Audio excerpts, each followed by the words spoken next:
What's up, guys? We're gonna set up a really cool bioactive enclosure for you guys today. So we have a pair of electric blue day geckos. We're gonna very carefully pull the top off and show you this guy. He is amazing. This is an adult mature male electric blue day gecko. They look fantastic. The females unfortunately don't look quite as cool, kind of more brown. They have some hints of blue, but we're gonna set both of these up today in this bioactive enclosure. From start to finish, we're gonna show you the complete setup, what makes it a bioactive, and we'll talk about a little bit of the differences between a true bioactive and an enclosure that a lot of people call bioactive, but it's not. We'll also check in really quick on this bioactive enclosure for our Vietnamese mossy frogs and talk a little bit about that. It's been set up for close to a year now, so we'll show you how it's filled in, how it's done, and we're gonna have a good time. So first things first, we're gonna get these guys out of the way because I do not want to accidentally knock them over. They're very fragile, expensive little geckos. Let's move this out of the way. We're gonna take this top off of this enclosure. So we're using this 12 by 12 by 18 Zoom Ed enclosure. Front opening. I'm not entirely sure if we're gonna use this cork background. Probably not, honestly, because I don't want to worry about them going behind it. And I think we can set up something cool enough to where we don't really need the cork background. Honestly, to me, it looks kind of a little cheesy if you can do a better bioactive without it. So we're gonna ditch that. We'll ditch this paper display background. Obviously you want to peel that out. It's made out of paper. It's not meant to be used in the actual enclosure. So we do have these little, I don't know what you call them, plugs. What these do is they go in the back here, and there's little holes in the back here for cords. So if you need to put anything in there, like a pump for a waterfall system, you can then put these in there and it'll prevent small animals like these geckos and bugs from getting out. So you definitely want to hang on to those. But set the top aside for now. So I was saying earlier that this is going to be a true bioactive. And what I mean by that is from the soil to the plants, everything is going to be living. So we're going to be using arguably a bioactive soil. It is a pre-made soil, so it's not technically a bioactive soil. This is the Zoom Ed Repti soil, but it's a great foundation for a bioactive soil. So what we're going to do is we're going to add this. We're going to be adding leaf litter, we're going to be adding moss, and then we're going to be adding a few springtails, a few cultures of springtails. And then there are three main isopods that I like to do in a bioactive enclosure. There's three different ones. So the first one is giant canyons. This is a larger species. They spend most of their time in the soil. They're really good for aerating the soil, stirring things up, keeping things fresh. These are the powder blues. These stay mostly on the surface, so these are going to be the ones that are going to be eating most of your decaying plant material, poop from your animals, food that may have fallen out, stuff like that.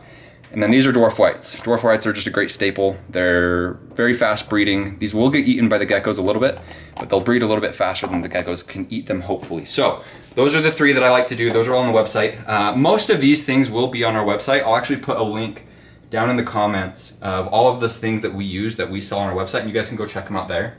So a few things that we have for this setup. Obviously we have the leaves. These are going to be down in the bottom of the enclosure. It's going to be a great place for the geckos to hide, as well as the isopods. The isopods will eat this as a food source. We have our soil. We have a few different varieties of plants. When I'm setting up really any enclosure, but especially bioactive enclosures, I like to have a lot of different options, because when you have certain, I like to call them ingredients, when you have certain ingredients on the side, they might look like they're all going to fit together well, but you'd never really know until you're building it. So we have multiple different types of wood. I really like this piece of cork bark. This is probably going to make its way into there. I might use this driftwood in there, but what we're going to do is we're going to take a look at all of the things, see how they fit together, and then we'll get kind of a better idea on what we actually want to do as far as the way we set this up. We have this awesome Zoom Ed combo fixture. It has UVB and LEDs. The electric blue day geckos actually do benefit from even just a small amount of UVB. So that is going to help them, especially with breeding. We have a Repti fogger down here that'll help keep it a little bit more humid in there. We have the Pangea crested gecko diet. Again, all of this is on the website. And then we have a feeding ledge. So this is going to hold the little cups that we're going to put the crested gecko food in. I'm not sure if I'm going to use this one or if I'm going to use this one. This one looks a little bit more natural, but it is a little bit bigger. So we're going to just have to see what we run into space-wise. And then I think that's pretty much it. Oh, we have this Zoom Ed Nanodome with a little halogen bulb. This is going to give them a little bit of a basking platform. That's actually an electric blue day gecko right there. So if you guys didn't get a good view, that's what they look like. So this is going to give them a little bit of heat. But other than that, we are going to start with putting some soil in here, and then we're going to start kind of arranging the wood, seeing how we like all of it in there, and then we'll get kind of a better idea of what it's going to look like when it's done. So we're going to start with the soil. Someone in the TikTok live actually just mentioned a drainage layer, which I was actually going to bring up right now. We are not using a drainage layer in this. What a drainage layer is you'll have a layer of usually clay balls, expanded clay balls in the bottom, with a piece of mesh separating that from the substrate.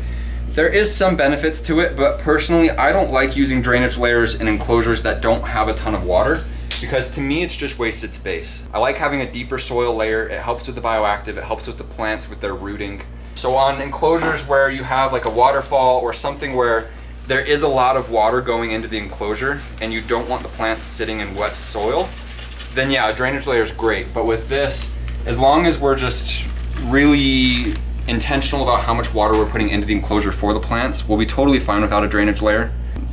So that is why we're not doing it in this particular enclosure. I also don't really like doing it with isopods because they'll make their way down into the drainage layer, and a lot of times they'll just stay down there. And especially if you're using the drainage layer for what it's supposed to be, which is catching water, the isopods will just drown down there. So we're just going to be very careful about how much water goes into this, and we're not going to use a drainage layer on this particular build. So I'm not sure that all of this dirt is going to stay in there, but we're going to just leave it in there for now. I'm going to take my favorite piece and just kind of get an idea of what I want this enclosure to look like and how we can make it happen with all of these pieces. When you are setting up an enclosure, you really want to have a main focal piece in the enclosure, and then you just build secondary pieces around that. So right now I'm just kind of looking at this piece on its own and seeing what I could do to make it look good, and I don't think I'm going to use that one. But we have this one as well, has some nice moss growing on it. We could set these up in a way where they're kind of complementing each other like that. That might look kind of cool. Or what we could do is take these out for a second, see what this piece looks like in there. Looks kind of cool, but I think it takes up a little bit too much space. Same thing with this one. I'm not really feeling that. So I think we're just gonna use the cork bark. And then what we're going to do is we're going to add a little bit of depth to the enclosure by piling all of the substrate up into back one corner. I like to use the right corner, it doesn't really matter. But then what we're going to do is find a way, I think that is how this is gonna go. That's going to look best just like that. And then we'll find a way for this piece to incorporate into that design. That looks pretty good right there. So that is going to be the rough idea of this setup. What we're going to do though is we're going to add a little bit more water to this soil because it's pretty dry and flaky, and that'll give us a little bit more ability to form it into the exact shape that we want it to be in. And then we'll put these exactly the way they were back in the enclosure. So we got the soil a little bit wet. It's going to help us form it into the shape that we want this enclosure to be. It'll also help with planting the plants, because then we won't have to spray it and have all the water go down. Once the soil's already wet, it's a little bit easier to keep it wet. So I like to do that at the very beginning when you can kind of stir the soil while you're adding water, because it's really hard to spray an enclosure and get the water to seep all the way down to the bottom. So we're gonna start with that. That actually looks really good in there, right there. But we do need to keep in mind how big this is. So this is our feeding ledge, and we just need to be careful not to use up all of our space, because we definitely need this in there. So I'm thinking, I wanted that other one to go right there, so I think this might go right there.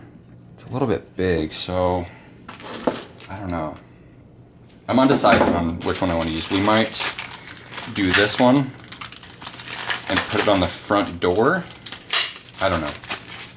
That one might go right here. That might kind of ruin the aesthetic too. I'm not sure. We'll probably do this one just because it's a little bit smaller.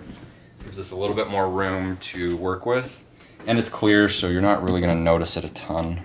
So that's going to go probably right about there. And then this piece will go right in here. So I know somebody's going to ask, since these are electric blue day geckos and there's a male and a female, they will be breeding. And for anybody who knows about breeding small geckos, you obviously want to baby gecko proof an enclosure like this. However, we're not going to be doing that in this enclosure because we're currently working on a PVC enclosure for these guys that they will be moving into long before their eggs actually hatch. So we'll move everything in here into the PVC enclosure and basically set it up the exact same. But until then, they're just gonna stay in here. They won't be able to get out of this. Their babies definitely would, but we're not gonna worry too much about their babies yet because, like I said, they're not going to be in this enclosure for very long. All right, what we're gonna do now, usually I don't do this till the very end, but since I want this enclosure to look really good, what we're gonna do is we're gonna put this top on, and we're actually gonna throw the light on top so I can really get a good view at what is going on in here. Again, this is the ZoomEd combo light. I don't remember exactly what they call it, but it will be on our website in the next couple days. It has the LED lights and then a UVB as well. So that's gonna go right on top. It's a little bit big for this enclosure, but that's okay. And then we'll plug this in. I'll go grab an extension cord really quick. So we're gonna get this light plugged in. And cool thing about this light is it actually comes with a remote. And you can lose it very easily like I just did. Just kidding, it's right here. And you can change a lot of the stuff. So you can change the brightness and intensity of the LEDs. So you can see the numbers going down up there. It's a really good looking light. But you can change all that stuff. It comes with like a sunrise, sunset mode. So it will not just turn on abruptly in the middle of the day. It's actually a really cool light. So now that we can see things a little bit better, I think this is going to go all the way at the front. And we're going to set up this basking bulb at the back if it will fit. And then we're gonna have a ton of light in this enclosure. It's gonna look really good. It's a little bit tight, but I think we can make it work. I'm gonna have to hire an editor. Honestly, that light kind of kills it for me, that yellow. I think there's gonna be enough heat put off by those LEDs and that UVB light that will be okay. They can go right on top of the screen to bask. So I'm not gonna worry about it. This looks a lot better as it is, in my opinion, so we're gonna leave it just like that. And then now what we're going to do is we're gonna start adding some plants and maybe some of these small accent sticks and start tying this all together. So one thing that I like to do when we take plants out, I like to kind of shake off as much of the soil from the plant nursery as I can. As you can see, there's little teeny tiny pieces of fertilizer in there. I don't necessarily know exactly what's in this soil. So we're gonna take this over to the trash and we are going to shake off as much of this soil as we can, and then we'll go rinse it under the tap for just a second. Try and get as much of it out, and then it's gonna go straight into the enclosure. So we got most of the dirt out. It's pretty much just roots now. But like I said, we're gonna rinse off some of these roots really quick. Try and get a little bit more of this dirt off. So what we wanna do is make sure that they're all around the same length. So with these plants, they just use a bunch of cuttings. Here's one. A lot of people don't realize that when they buy a plant like this isn't the whole plant. There's multiple plants in this. So there's one cutting, 2, 3, 4, 5, 6, 7, 8, and 9 in that one. So what they do is they literally just take nodes off of a whole big mother plant and then they propagate the nodes, and then once they start rooting, they plant them all into a big pot, and then there you have a plant. So what we're gonna do, we're gonna take out this ledge really quick, and I think that this plant is gonna go right here in this back corner. So what we need to do is dig out a little hole for these roots to sit in, and then we're going to put the plant in and then backfill the dirt. Everything's kind of collapsing a little bit. This is one of those instances where it'd be nice to not have the light in the way, but I think we can manage with it there. So, burying a couple small leaves, not a big deal. For the most part, this will all grow in and it'll fill out and it'll look a lot better in a few months. But for now, that will work just fine. Pack those roots in, make sure that they're all deep into the soil. So, we're talking a little bit about at the beginning about the difference between a true bioactive and we're just gonna call it a fake bioactive. A lot of people, especially online, you'll see all these pet tubers who just want to preach bioactive for every different species. And what they do is they'll put a live potted plant in an enclosure and basically call it a bioactive. That's not a bioactive enclosure. For it to be a true bioactive enclosure, you have to have micro and macro organisms in the soil working together with the plants. So it creates kind of a whole ecosystem life cycle where your animal poops, the microorganisms and the macroorganisms. So micro, we would be considering these springtails microorganisms, and macro, we would be considering these ice pods. But these organisms are going to actually eat that poop from your animal, or the shed from your animal, or if some of the gecko food gets knocked out into the soil, they're going to eat all of that stuff, and they're going to break it down into the soil, and then that's going to become bioavailable for your plants. So if your animal poops in an enclosure, your plant isn't necessarily going to be able to uptake all of those nutrients without it being broken down into more bioavailable nutrients. So for it to be a true bioactive, you have to have that full cycle, which means you have to have a bioactive soil where microorganisms like this can thrive. So you have a soil that has good drainage. It has, this one I think has humus, peat moss, sand, and carbon. So that'll be great for the plants, but also these guys. And then we'll have stuff like leaf litter and moss that the isopods will also eat, and it's all going to feed back into the plants, and then it's a whole cycle. So if you're missing any of those pieces, it's not really truly a bioactive. If you just have some coconut bedding and you put a plant in there, you can't call it a bioactive enclosure. You need all of these things working together to create a true bioactive enclosure. So we said we're gonna peek in on this enclosure, and that's actually a perfect time to do so right now. So this is our Vietnamese mossy frog enclosure. You see this plant is doing very well, and it is growing all over the place. We set this up about a year ago. It's been just growing like crazy. So I'm gonna get this plant out of the way. But there are 3 different types of plants in here. There's a golden pothos, there is a philodendron Brazil, and I don't remember what this one's called, but it's there. There's also an aquatic plant in there too. So this is a little bit more interesting, where it is a traditional terrestrial or whatever you call it, bioactive, but it's also an aquatic bioactive where there's an aquatic substrate in here. There's aquatic plants. There was a snail in here at some point. I don't remember where it went. And then there's also a bioactive soil in here that the plants are potted into. There's some moss. There's a ton of springtails in here. And then obviously there's our Vietnamese mossy frog. There's 2 in here, but I can see that one right now. But there is a pump in here that is circulating water back there. The pump has sucked up pretty much all of our duckweed, but that's okay. And then yeah, the pump comes all the way up here. We need to trim these plants because it's kind of obstructed the view of our waterfall, but these plants are just doing absolutely amazing in here. And it's because it's a true bioactive where the plants are taking all the nutrients in the water when these frogs poop. And there's also a lot of microorganisms in this substrate, because I actually took this substrate from one of our very established shrimp tanks and I put it in here. So there's tons of little copepods and other little microorganisms in this that are helping break down the frog waste into nutrients in the water that the plants have rooted all the way down into the water. You can see back here, and they're taking up all those nutrients. So this right here would actually be technically your drainage layer, which we were talking about earlier. There's just gravel right here. So when the waterfall spills over into the soil, it's just not sopping wet all the time. It's draining into these rocks and then down into the reservoir. With these mossy frogs, they actually live out of the water most of their life until they mature, and then when they mature, they spend most of their time in the water. So you want to kind of give them both. But this is a really cool enclosure. We're gonna have to trim these plants here pretty soon. You can actually see, if you zoom in, there's some of the springtails on this wood. They're all over that wood, and they're just breaking down all of the waste that is accumulating in this enclosure. So there's a little update on the moss frog enclosure. I think it's gonna last probably another year or 2, but it's a really cool enclosure, and I'm excited that it's doing so well for us. So what we're gonna do now is we're actually going to take some of the cuttings from this plant. There's some long ones right here that I really like that we're going to plant in this back corner here, and I'm gonna have kind of trailing over this cork bark. And then we'll plant some of these smaller ones up here in the foreground of the enclosure. And then we'll put some moss in there, we'll put some leaf litter in there, and then we'll put all the bugs in there, and then we'll put the geckos in there, and we'll be pretty much done. So we're gonna go do this plant really quick. We'll come right back and we'll get this one planted. So we have our nice long cutting. This is actually one cutting, so this is really cool. We're gonna plant this in the back corner. We had to move this out of the way just temporarily, but we're gonna try and get this all the way back there and buried, and then hopefully it roots up just fine for us. But that should be good. Looks like we are buried.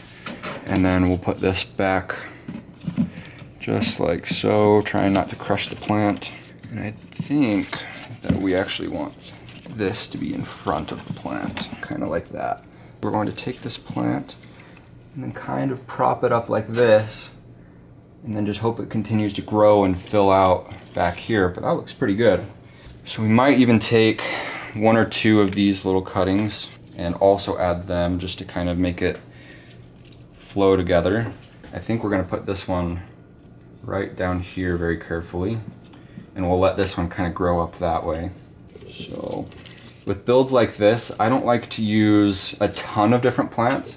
I think it looks a little bit more natural to just use one or two and use them in different areas in the enclosure. Just feels a little bit more, I don't know, just like it would be in the wild. You're not going to see 50 different plants in a square foot of jungle or environment. So that's gonna go right there. That looks pretty good. Tuck that leaf in a little bit. Hope that this grows up. And then what we'll do, I want to pack a little bit of soil into this so that it stays up in the position I want it to stay. And then I think what we're gonna do is add this little plant, and then we'll add a little bit of moss, and then we'll call it a day on plants. So we're gonna go clean this one off just like the others. We got this one cleaned up. This is a watermelon paulownia. So we're actually gonna plant this down here in this corner. This one will actually shingle. So what that does is it just kind of grows up the wood and looks kind of like shingles on a roof. So hopefully it does that. I almost never get plants to do what I want them to do when I plant them. So we'll see. But we'll plant these two right down there, and hopefully they will just grow towards the light and realize that they're right next to some wood that they can climb up. So hopefully this one will just take right there and it'll just climb all the way up that wood. That'll be sweet. So we have that. Now what we're gonna do is I'm gonna pull a little bit of this moss out and we're gonna plant it in some dead spots in the enclosure. So kind of like right here where it just doesn't look quite natural. It'll tie it all together, make it look a little bit better, and then we will throw some leaves in and then ice pods. So we took some of this moss out. I didn't realize how extensive the root system was going to be in here. So I kind of took a close look at the soil, and I don't really see any fertilizers. Obviously some perlite, but that's not a big deal. So I think we're just going to plant this whole plug. We might break off a little bit so that we can plant it in some other smaller sections. But we're going to take this, and hopefully this doesn't make it too mad.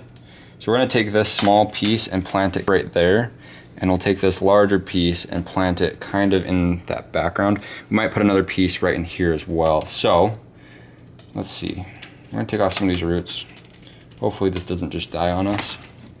I'm not super experienced with mosses, so it could. I don't know. I don't really know what I'm doing with mosses, but that we're just gonna wedge right in there, and then we'll put some soil right up there. Pack in those roots.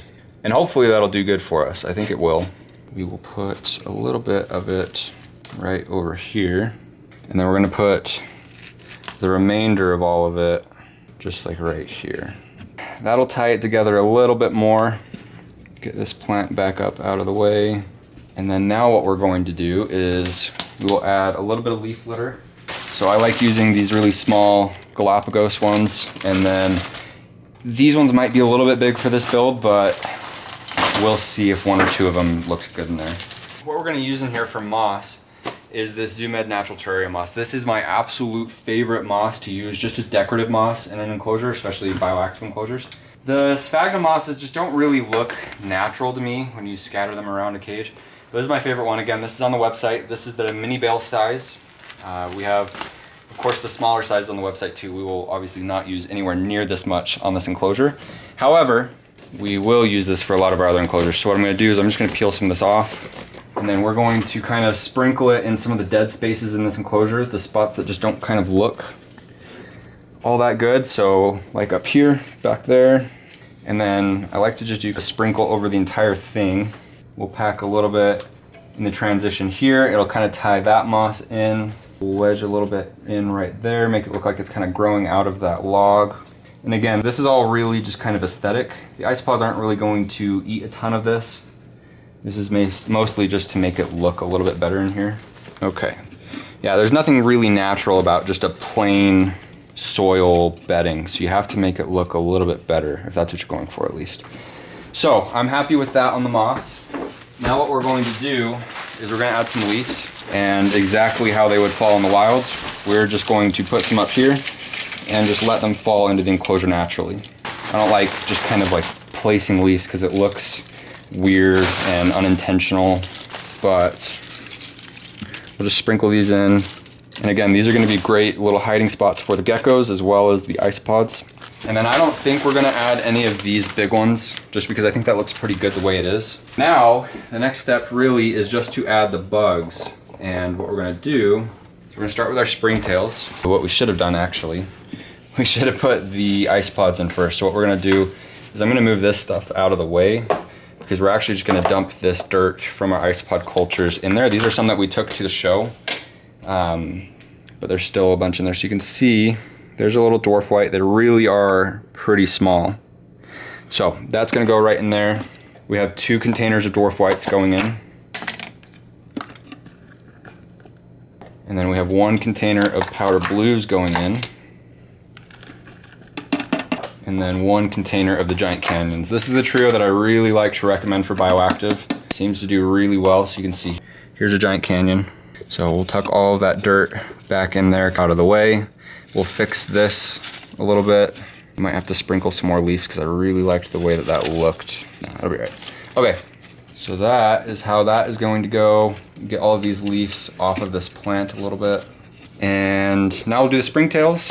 So with these, we actually culture them on clay. So it's a lot better than the charcoal because what you can do now is rather than taking little pieces of charcoal out and shaking it in the enclosure, we can literally just take this whole culture, tip it upside down, and tap all of the springtails into this enclosure. So now that one's empty. We're gonna do 3 cultures of springtails in here. So thousands of springtails going in. And again, some of these are gonna get eaten. The bigger ones are probably gonna get eaten by the geckos. Maybe not, who knows. The dwarf whites definitely will. So are the powder blues. So we have all of our bugs in there. We have all of our plants. We have our soil, our leaves. You can see there's a powder blue right there climbing up the wood. That one would definitely get eaten if it does that when the geckos are in there. But that'll be okay. It'll be a good food source for them as well. So that is pretty much it. We're gonna add a fogger attachment and then we're gonna get the geckos in. We'll clean this up, give you a nice cinematic shot of all of it, and then we'll put the geckos in. So this is pretty much the final setup. We have this awesome zoom in light on top. We put in this feeding ledge, so there's some of this Pangea crested gecko diet in there. A little water dish, but we have everything. We have our live plants, we have our ice pods, we have our springtails, we have our real wood, our bioactive soil, we have some moss, some leaf litter. We have this Reptifogger that we'll use kind of just for aesthetics, but it'll also add a little bit of humidity to the enclosure. So we have this UVB meter. This is a solar meter. We're actually working on getting these on our website. So by the time you guys are watching this, this should be on our website. This is an amazing tool. If you guys have any animals that need UVB, the standard recommendation for people in the reptile industry is to replace your UVB lights every 6 months. However, if you have a meter, you can check the output of your UVB lights and you might find that they last a little bit or a lot of bit longer than 6 months. Because without this, you're really just guessing and you're just doing a safe, educated guess of, oh, well, it's been 6 months, we're gonna replace it to be safe. But with this, you can literally check and see. So from this far away, we're up to about 10, which is pretty high on the Ferguson zone. But when we get down into here, we're about 3 to 2, which is perfect for these geckos. Doesn't need to be crazy, and the plants are gonna do amazing under this. Even with like the bearded dragons, this is an amazing investment. They're around $300. But this is going to save you money in the long run with replacing UVB bulbs. I think I tested one of our bearded dragon bulbs that I'd been using for around 6 months, and it was perfectly fine on output. So I kept it, and I kept testing it every few weeks to every month or so, and I think it's going on like 8 or 9 months, and it's perfectly fine. So we're gonna do a little bit of an experiment and see how long it lasts us. But according to standard knowledge, without this, it would have been replaced by now and we would have bought a new one. So it might save you half of the money over the life of your reptile on buying UVB bulbs. So it's an awesome little investment. We will have these on our website here shortly, hopefully. Other than that, that's pretty much it, guys. We're gonna shoot a little cinematic shot for you of the whole enclosure, and once we do that, then we'll put the geckos in when we can close the door and all that stuff. And then we'll be done.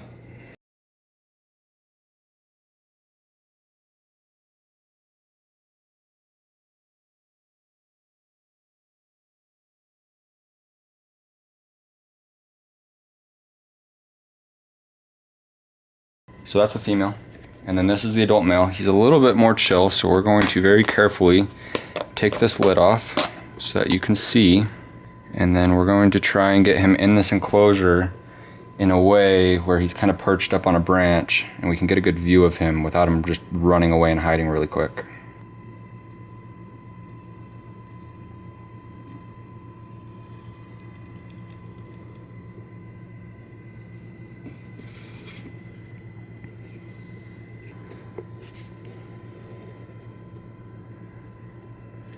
so the boy is in. This one's gonna be maybe a little bit more interesting because she is kind of crazy. Hopefully we can get her to just go right into the enclosure. One. Now you stop running around right when I open the door for you.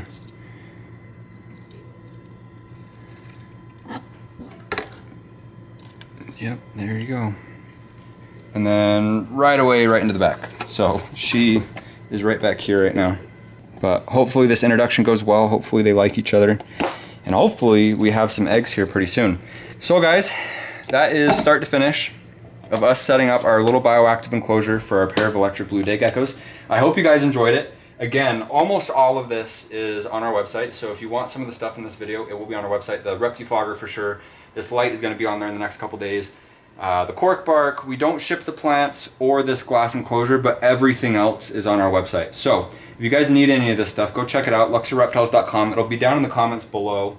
And if you guys have any questions about setting up bioactive enclosures or electric blue day geckos or any reptiles really, drop them down in the comments.